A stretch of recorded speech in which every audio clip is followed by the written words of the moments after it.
When police first opened the locked door, nothing seemed out of place. The furniture was all there, neatly arranged. The lights were off. It was almost as if a family had simply stepped out for a walk and never came back. At that moment, no one could have guessed that this case would remain unsolved for years, and certainly no one knew that the house itself was hiding a secret, something that should not have existed. A room that was never on the floor plan. It was early 2006 when a family of 4 vanished from their quiet, rural home, to parents, a son, and a daughter. Gone. The first investigators on the scene were baffled. There were no signs of a break-in, no indication of a struggle, not a single drop of blood. Their wallets and purses were still inside, sitting on the kitchen counter. Their car was parked in the driveway. A meal was half prepared on the stove, left to go cold. It was a scene frozen in time. Initially, the police treated it as a voluntary disappearance. Maybe the family had a secret life, a reason to run away and start over. But that theory fell apart almost immediately. Neighbors confirmed they had seen the family just the night before. The lights in the house were on, and everything seemed perfectly normal. Then, the next morning, silence. No movement. No sounds. Just a heavy, unsettling quiet. The house itself was unremarkable. A single-story home built several decades earlier, with a small basement. It was the kind of house you could find in any small town. Investigators meticulously searched every inch of it, walking through each room again and again. The bedrooms were untouched, beds made, the closets were organized, clothes hanging neatly. The children's toys were still arranged on their shelves. There was no sign of panic, no sense that anyone had left in a hurry. But one officer, a seasoned veteran, made a strange note in his report. He wrote, "The house feels occupied, even when empty." At the time, his comment was dismissed as just a feeling, something subjective and irrelevant to the facts. The case dragged on, and after several months with no leads, it went cold. The files were put away. Another unsolved mystery. It wasn't until a new investigative team decided to review the property that the case took a dark turn. Down in the basement, one of them noticed a wall that didn't quite match the others. The concrete was a slightly different shade, the texture smoother. When he tapped on it, the sound was hollow, echoing in a way the solid foundation walls did not. According to the town's official records, the house had never undergone any major renovations. There were no permits filed, no mention of any construction or additional space being added. Yet, there it was, a wall that shouldn't be there.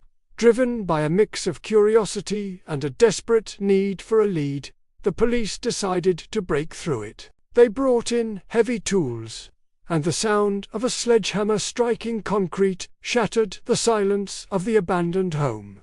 What they found behind that wall changed everything. It was a narrow, cramped room. There were no windows, no lights, and no ventilation. The air inside was stale and thick, smelling of dust and something else. Something like old fear. The walls were covered in scratches, long, deep, uneven marks that could only have been made by fingernails, gouged into the concrete in a desperate frenzy, and scrawled over and over again, in different sizes and handwriting, was the same terrifying sentence, "Don't let it hear you." But the floor was even worse. Pressed into the thick layer of dust were multiple sets of footprints, adult-sized prints, and the smaller prints of children. All of them were pointed in the same direction, facing the same spot, a blank section of the back wall. There was nothing there, no door, no handle, no hidden opening, just cold, empty concrete. The police brought in the nearest neighbor for questioning again. This time, his story was different. He seemed hesitant, almost afraid to speak. He admitted that for a while he'd noticed strange things. At night, he said, the house next door sounded crowded. Not loud or chaotic, but full. He described it as hearing several people whispering all at once, a constant, low murmur that was impossible to understand. Then he recalled the night before the family disappeared. He heard a child crying, a sound of pure terror that cut through the night. It was followed by an adult voice, sharp and hushed, saying just 2 words, "Be quiet." After that, there was only silence. He never heard another sound from the house again. The final police report contained a detail so bizarre that it was never released to the public. The measurements of the house didn't add up. After mapping the dimensions of the basement and the hidden room, the investigators realized something impossible. The secret room physically should not fit inside the house.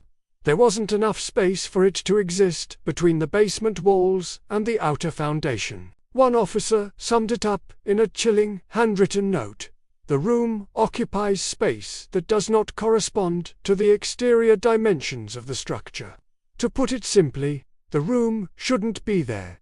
It defied the laws of physics. Faced with a mystery they couldn't solve and a discovery they couldn't explain, the authorities sealed the house. The family was officially declared missing, presumed dead, but their bodies were never found. Years later, the bank sold the property to new owners, a young couple looking for a quiet life. They lasted less than a week.